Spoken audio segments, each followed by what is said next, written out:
Hello.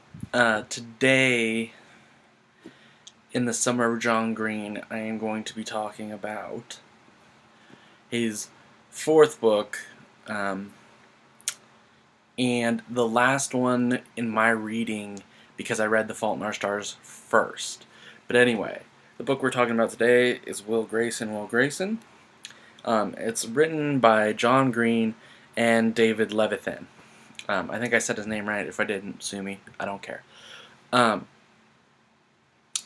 So, this book is about two boys, both named Will Grayson, living. One lives in like Chicago, and the other one, I forget, but it's not in Chicago, but it's not that far away. It's kind of far away, but not super far away.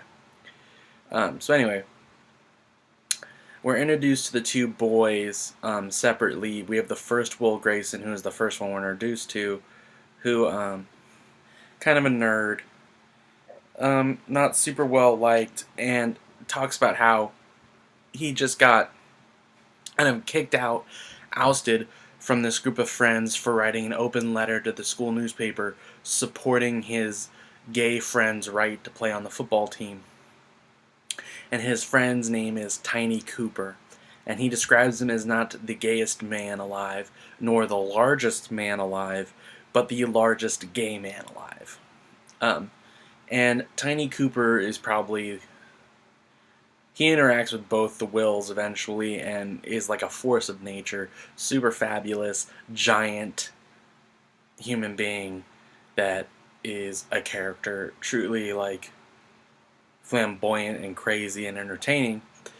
So anyway, Will Grayson's friends with him, and then we have the other Will Grayson, who is a gay, kind of emo, sad, depressed, actually suffers from depression, but isn't starting to get depressed. This I read was actually an important idea in the author, examining not necessarily getting diagnosed with depression, but what comes after that, living with it, and trying to have an honest representation of that so that young people could see that.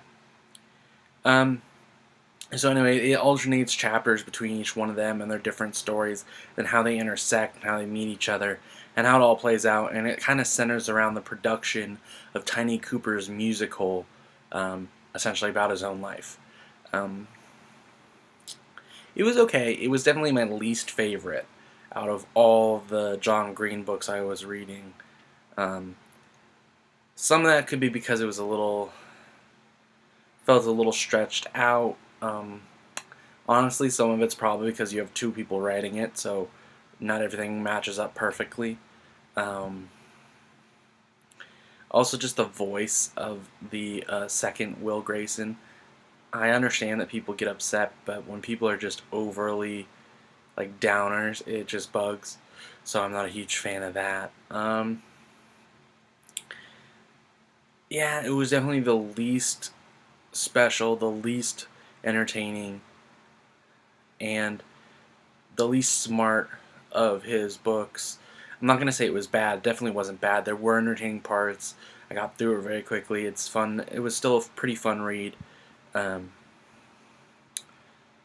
and it coincidentally, kind of two of the books that I read, this one and the next book I read, both dealt with homosexuality, so they were kind of connected thematically that way.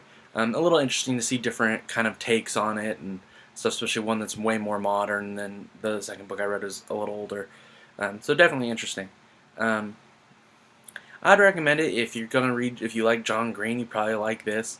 I would recommend it. So anyway, this is my glowing review of Will Grayson, Will Grayson.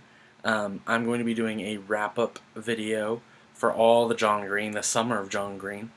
And so I'll probably talk a little bit more about this there. Anyway, as always, have a good day and good reading.